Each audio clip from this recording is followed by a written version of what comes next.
నమస్తే, welcome to #you దేన్మి Rajesh. గత కొంతకాలంగా రెండు తెలుగు రాష్ట్రాల్లో సంచలనంగా మారినటువంటి కేసు ఆంధ్రప్రదేశ్లో లిక్కర్ స్కామ్. అంటే భారీ ఎత్తున పెద్ద ఎత్తున దోపిడీ గురయ్యి పెద్ద ఎత్తున చాలా మంది లీడర్లు అరెస్ట్కి కూడా కారణమైంది లిక్కర్ కేసు. అంటే ఎంపీ మిథున్ రెడ్డి అరెస్ట్ తర్వాత మరింత సంచలనంగా మారింది. ఇప్పుడు సీన్ కట్ చేస్తే ఇప్పుడు మిథున్ రెడ్డి బయటికి రావటం, ఆయన బెయిల్ మీద కండిషన్ బెయిల్ మీద బయటికి రావటం చూస్తుంటే కొంత జరుగుతున్నటువంటి చర్చ ఏంటంటే ఆంధ్రప్రదేశ్లో ప్రతిష్టాత్మకంగా తీసుకున్నటువంటి వ్యవహారం సిఐడి చాలా సీరియస్ గా ఎంక్వైరీ చేస్తున్నటువంటి లిక్కర్ స్కామ్ నీరు కారుతోందా, మరి ఇక్కడ ఏం జరుగుతోంది అనేది కొంత సస్పెన్స్ గా మారుతుంది. సో నిజంగానే బయట జరుగుతున్నటువంటి చర్చ నేపథ్యంలో లిక్కర్ కేసు నీరు గారుతోందా, లేదంటే మరింత స్ట్రెంగ్తన్ గా కొన్ని ఆధారాలు సేకరించే పనిలో సిట్ ఉందా, ఏం జరగబోతుంది ఫర్దర్ లిక్కర్ కేసులో వాట్ నెక్స్ట్ మాట్లాడదాం. మనతో పాటు విశ్లేషకులు కొత్త రవీంద్రబాబు గారు మనతో పాటు జాయిన్ అవుతారు, డిస్కస్ చేద్దాం. సార్ నమస్తే. సార్ నమస్తే. సార్ ఏంటి లిక్కర్ కేసు ఇప్పుడు మిథున్ రెడ్డికి బెయిల్ వచ్చిన తర్వాత నీరు గారిపోతుంది అనేది చర్చ ఊపందుకుంది. నిజంగానే నీరు గారుతోందా లేకుంటే పట్టు బిగుస్తోందా? ఇప్పుడు భారతదేశంలోనే అతి పెద్ద scam Andhra Pradesh liquor scam. So Andhra రాష్ట్ర ప్రజలంతా కూడా ఎంతో ఇంట్రెస్ట్ గా ఆతృతగా అంతిమ లబ్ధిదారుడి దగ్గరకు వచ్చేసిందా, ఎప్పుడు అరెస్ట్ అని ఎదురు చూస్తున్న సందర్భం. అంతిమ లబ్ధిదారుడు ఎవరని ఇప్పుడు ప్రూవ్ కాలేదు కదా. అట్లా ఎదురు చూస్తున్న ఎందుకు ప్రూవ్ కాలేదు అనేది కూడా మనం విశ్లేషణ చేద్దాం. పార్టీలకు అతీతంగా ఎదురు చూస్తున్న సందర్భంలో ఎంపీ మిథున్ రెడ్డి గారికి బెయిల్ వచ్చిన తర్వాత వినిపిస్తున్న మాటలు రకరకాల వెర్షన్స్ లో వినిపిస్తా ఉన్నాయి. ఒకటి, మీరు అన్నట్టుగా ఈ బెయిల్ వచ్చింది కాబట్టి లిక్కర్ స్కామ్ నీరు గారిపోయింది ఒక వాదన. రెండోది, మిథున్ రెడ్డి గారు పెద్దిరెడ్డి రామచంద్రారెడ్డి వాళ్ళ తండ్రి సెంట్రల్లో ఉన్న బీజేపీతో టైఅప్ చేసుకున్నారు, కుమ్మక్కయ్యారు, వీళ్ళు పార్టీ కూడా మారిపోతారు, అందుకే బెయిల్ వచ్చింది. మూడోది, జగన్ రెడ్డి గారు ఇన్ఫ్లుయెన్స్ ఉంది బాగా. అప్పట్లో అమరావతి మీద విషం చిమ్మిన కొమ్మినేని శ్రీనివాసరావు అనే చెప్పబడే జర్నలిస్టు అరెస్ట్ చేస్తే సుప్రీంకోర్టుకి వెళ్ళి 2 రోజుల్లో బెయిల్ తీసుకొచ్చి బయటికి తీసుకొచ్చాడు. ఆయన ఇన్ఫ్లుయెన్స్ తో వీళ్ళని వెంటనే బయటికి తీసుకొచ్చాడు. ఇంకొక వాదన, ప్రభుత్వానికి సంబంధించిన కౌన్సిల్ మెంబర్స్ వైఎస్ఆర్ కాంగ్రెస్ పార్టీతో పెద్దిరెడ్డి అండ్ టీంతో కొమ్మక్కయ్యారు, లొంగిపోయారు. ఎందుకంటే ఇంతకు ముందు ఎప్పుడు ఈ కేసులో ప్రజెంట్ అవుతున్న ప్రాసిక్యూషన్ లో ఉన్న కౌన్సిల్ మెంబర్స్ కాకుండా ఈ బెయిల్ విచారణ సందర్భంలో ఏజీ అటెండ్ అయ్యి వాదనలు వినిపించారు. ఆయన కొమ్మక్కైపోయి బెయిల్ వచ్చింది. లేకపోతే ఎందుకు వస్తుంది? ఇంకొక అంశం, ఢిల్లీ లిక్కర్ స్కామ్ ఉంది, అది లిక్కర్ స్కామే, ఇది లిక్కర్ స్కామే, అది నీటి బొట్టంతా. అందులో జైలుకి వెళ్ళిన ముఖ్యమంత్రి, అప్పటి ఉప ముఖ్యమంత్రి సంవత్సరం దాకా బెయిల్ ఇవ్వలేదు. ఈయనకి 72 రోజులకి ఎందుకు బెయిల్ ఇచ్చారు? ఇంకా జైల్లో పెట్టొచ్చు కదా. జగన్ రెడ్డి గారిని అప్పట్లో 16 నెలలు జైల్లో పెట్టారు కదా, ఈయనకి 72 రోజుల్లో బెయిల్ ఎట్లా వచ్చింది? ఇటువంటి 10 రకాల కామెంట్స్ సోషల్ మీడియాలో చక్కర్లు కొడతా ఉన్నాయి. ఎవరికి ఇష్టం వచ్చినట్టు, ఎవరు ఊహించుకున్నట్టు, ఎవరు నాలెడ్జ్ మేరకు వాళ్ళు స్ప్రెడ్ చేస్తా ఉన్నారు. వీటన్నిటిని బేస్ చేసుకొని అసలు ఏం జరిగింది, ఎందుకు వచ్చింది, ఎందుకు రాకూడదు అనేది సబ్జెక్ట్ వైజ్ లీగల్ గా, లాజికల్ గా, టెక్నికల్ గా విశ్లేషణ చేసే ప్రయత్నం చేద్దాం. మిథున్ రెడ్డి గారికి బెయిల్ వచ్చింది అంటే నేనేమంటానంటే there is a difference between accused and convicted. నేరస్తులకి నిందితులకి డిఫరెన్స్ ఉంది. వీళ్ళు అక్యూజ్డ్, నిందితుల్ని అరెస్ట్ చేసి జైల్లో పెట్టినప్పుడు సంవత్సరాల తరబడి, ఏళ్ల తరబడి మనం అనుకున్న విధంగా వాళ్ళ కంటిన్యూ అన్లిమిటెడ్ గా జైల్లో పెట్టడానికి వీలు లేదు. అది ప్రాథమిక హక్కుల ఉల్లంఘన అవుతుంది. బెయిల్ అనేది వాళ్ళ హక్కు. అయితే బెయిల్ ఎప్పుడు ఇవ్వాలా వద్దా అనేది కోర్టు డిఫరెంట్ వ్యూస్ ఆలోచన చేసి విచారణ ఏ స్థాయిలో ఉంది, విచారణ సందర్భంలో బెయిల్ ఇది రైట్ టైమా కాదా, సపోర్టింగ్ డాక్యుమెంట్స్ ఇవన్నీ చూసుకొని అప్రోప్రియేట్ డెసిషన్ తీసుకుంటది.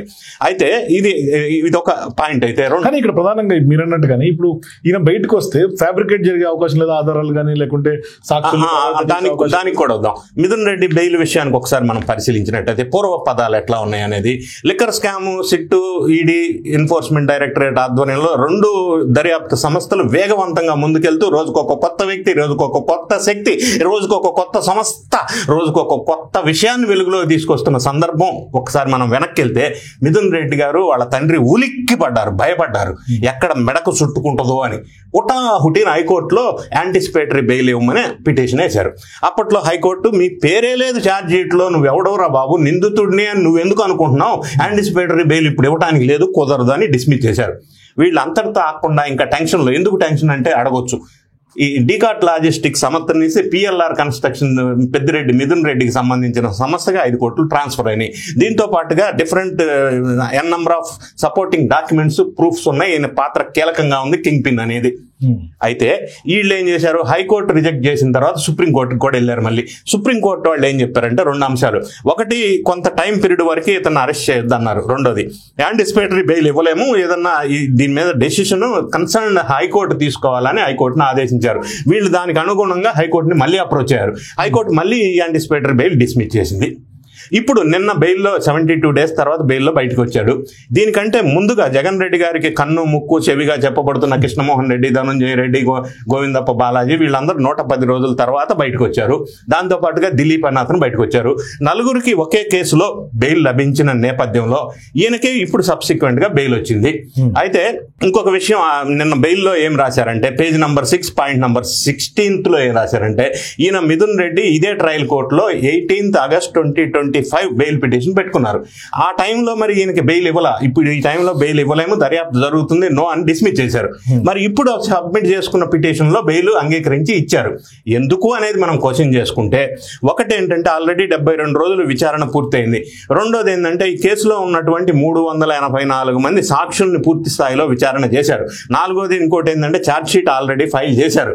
సో ఇటువంటి కేసెస్ లో వేరే కోర్టులో ఉన్న కేసు లాస్ కూడా సబ్మిట్ చేశారు. ఇంకా దర్యాప్తు చేయవలసింది ప్రత్యేకంగా దీని మీద అడిషనల్ గా ఏమీ లేదు, ప్రస్తుతం ఇంకా జరగలేదు. కాబట్టి ఈ ప్రస్తుత టైంలో అప్రాప్రియేట్ టైంలో ఇతనికి బెయిల్ ఇవ్వచ్చును అని కోర్టు అభిప్రాయపడి బెయిల్ ఇచ్చారు. అయితే బెయిల్ ఇచ్చిన అంతిమ లబ్ధిదారులు ఎవరు ఎప్పటికి బయటకు వస్తారనే కదా పాయింట్. అది ఎప్పుడు బయటకు వస్తారంటే, జగన్ రెడ్డి గారు చుట్టాలు, కుటుంబ సభ్యులుగా చెప్పబడుతున్న అనిల్ రెడ్డి, సునీల్ రెడ్డి సంస్థల్లో దొరికిన కీలకమైన డాక్యుమెంట్స్ హార్డ్ డిస్క్ అనలైజ్ చేస్తే అంతిమ లబ్ధిదారుడు దొరికే అవకాశం ఉంది. రెండోది, మరి మిథున్ రెడ్డి గారి ఫోన్ని ఫోరెన్సిక్ సైన్స్ ల్యాబొరేటరీకి పంపిస్తే విశ్లేషణ చేస్తే అంతిమ లబ్ధిదారికి ఈయనకు ఉన్న లింక్ ఎస్టాబ్లిష్ అవుతుంది. మూడోది, అప్పట్లో ఉప ముఖ్యమంత్రిగా పనిచేసిన ఆబ్కారీ శాఖ మంత్రి నారాయణ స్వామి ఫోన్ ని ఆల్రెడీ ఫోరెన్సిక్ సైన్స్ ల్యాబొరేటరీకి ఇవ్వడానికి కోర్టు వాళ్ళు అనుమతి ఇచ్చారు. అందులో విశ్లేషణ చేస్తే అంతిమ లబ్ధిదారులు ఎవరో తెలుస్తుంది. ఈ 3 అంశాలను పూర్తి స్థాయిలో ఎన్ఫోర్స్మెంట్ డైరెక్టరేట్ కనుక విశ్లేషణ చేస్తే అంతిమ లబ్ధిదారులు తేలే అవకాశం ఉంది. ఇక్కడ ఇంకొక అంశం, బెయిల్ వచ్చినప్పటికీ ఇప్పుడు ఈ బెయిల్ ని ఛాలెంజ్ చేస్తూ సిట్ వాళ్ళు హైకోర్టులో పిటిషన్ వేయవచ్చు. నంబర్ 1. నంబర్ 2, ఈడీ వాళ్ళు ఇటువంటి డాక్యుమెంట్స్ లో కీలక అంశాలు గనక దొరికితే మిథున్ రెడ్డిని మళ్ళీ ఎన్ఫోర్స్మెంట్ డైరెక్టరేట్ వాళ్ళు అరెస్ట్ చేసే అవకాశం ఉంది. అయితే అక్కడ ఎన్ఫోర్స్మెంట్ డైరెక్టరేట్ కనుక అరెస్ట్ చేస్తే ఎక్కువ టైం బెయిల్ దొరకదు, అది లాంగ్ టర్మ్ పడుతుంది బెయిల్ రావడానికి. ఢిల్లీలో జరిగింది అదే. జగన్ రెడ్డి గారు సిబిఐ, ఈడీ కేసుల్లో 16 నెలలు ఉండటానికి కారణం ఏంటంటే సెంట్రల్ దర్యాప్తు సంస్థలు కనుక అరెస్ట్ చేస్తే బెయిల్ తొందరగా రాదు, 1, 2 నెలలు, 3 నెలలు కాదు, సంవత్సరాలు పట్టే టైం అవకాశం ఉంది. అయితే మిథున్ రెడ్డి విషయంలో కండిషన్స్ పెట్టి బెయిల్ ఇచ్చారు. అయితే దీన్ని వైఎస్ఆర్ కాంగ్రెస్ పార్టీ ఏ విధంగా ప్రొజెక్ట్ చేస్తుందంటే, పబ్లిక్ లో జడ్జి కోర్టు క్లీన్ చిట్ ఇచ్చింది, ఇది అక్రమ కేసు, ఈయనకు సంబంధం లేదు, అందుకే బెయిల్ వచ్చింది అంటున్నారు.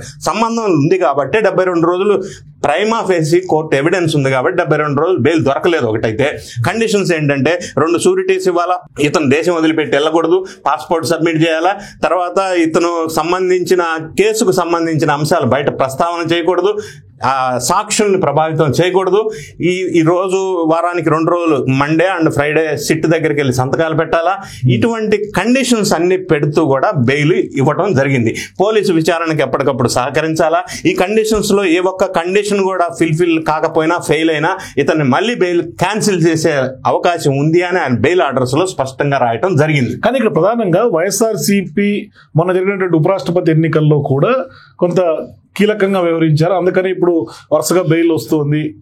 అంటే బీజేపీ శుభ ఆశీస్సులు కూడా వీళ్ళకు ఉన్నాయి అనేది కూడా ఓ చర్చ జరుగుతోంది. అంటే బీజేపీ శుభ ఆశీస్సులు ఉండబట్టి బెయిల్ వచ్చిందని నేను అనటంలా, there is a technical legal framework లో బెయిల్ కి ఇప్పుడు అవకాశం ఉంది కాబట్టి ఇచ్చారు అంతే. ఇప్పుడు దీనికి రాజకీయంగా ఉపరాష్ట్రపతి ఎన్నికలకి ఎట్లా ముడిపెట్టి, ఉపరాష్ట్రపతి ఎన్నికలు అనేది బీజేపీకి ప్రపోజ్ చేసిన అభ్యర్థికి సపోర్ట్ చేయటం అనేది జగన్ రెడ్డి గారు మనం ఎక్స్పెక్ట్ చేసింది. ఎందుకంటే జగన్ రెడ్డి గారు కానీ ఆయన పార్టీకి సంబంధించిన కీలకమైన వ్యక్తులు కానీ ఢిల్లీలో ఉన్న శుభ ఆశీస్సులు పొందారు, ఇంతకాలం బెయిల్ పుష్కర కాలం అనుభవించారు. సో ఇటువంటి అంశాల్లో వాళ్ళ సహాయ సహకారాలు ఉండాలి కాబట్టి వాళ్ళు అడగన వెంటనే సపోర్ట్ చేశారు, అడగకుండా కూడా సపోర్ట్ చేస్తారు, అది వేరే విషయం. ఇన్ని సంవత్సరాలు సపోర్ట్ చేస్తూ వచ్చారు, అది వేరే విషయం. అందుకే కదా ఉండవల్లి అరుణ్ కుమార్ క్వశ్చన్ చేశారు, షర్మిల క్వశ్చన్ చేసింది, ఇది రాజకీయ వ్యభిచారం కదా అని. అది పెద్ద వివాదాస్పదమైన అంశంగా మారింది. సరే, వాళ్ళు స్వార్థ ప్రయోజనాల కోసం, రాజకీయ మనుగడ కోసం, అంటే బెయిల్స్ ఇటువంటి కోసం చేసి ఉండవచ్చు. అయితే మిథున్ రెడ్డి బెయిల్ విషయంలో ప్రాపర్ ప్రొసీజర్ ప్రకారంగా బెయిల్ రావాలి రావాల్సిన టైంలో బెయిల్ వచ్చింది. బెయిల్ వచ్చినంత మాత్రాన కేసు నీరు గారిపోతుంది అనేది తప్పు. బెయిల్ వచ్చింది కాబట్టి క్లీన్ చిట్ వచ్చింది, కేసు అక్రమ కేసు, దీనికి సంబంధం లేదు అనే మాట తప్పు. బెయిల్ వచ్చింది కాబట్టి ప్రాసిక్యూషన్ వాళ్ళు ఆలోచింపడ్డారు అనేది తప్పు.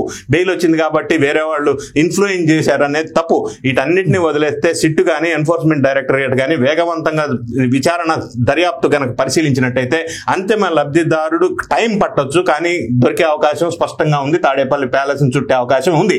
ఎందుకంటే ఢిల్లీ లిక్కర్ స్కామ్ కేసులో నీటి బొట్టంత కేసులో 2 సంవత్సరాలు పట్టింది ఎన్ఫోర్స్మెంట్ డైరెక్టరేట్ క్లోజ్ చేయడానికి, కేసు జైలుకి పంపించడానికి.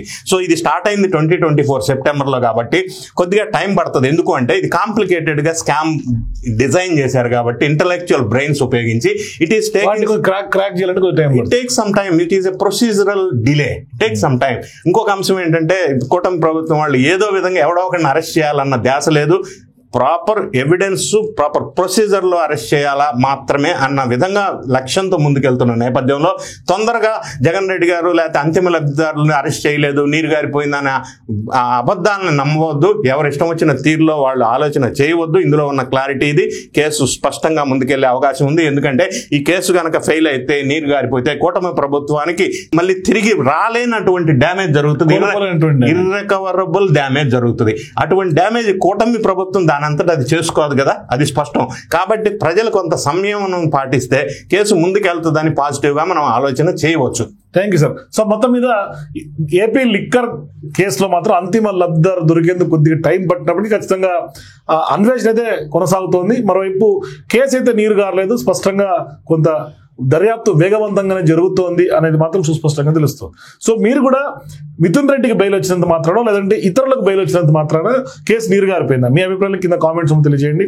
For more videos please watch #.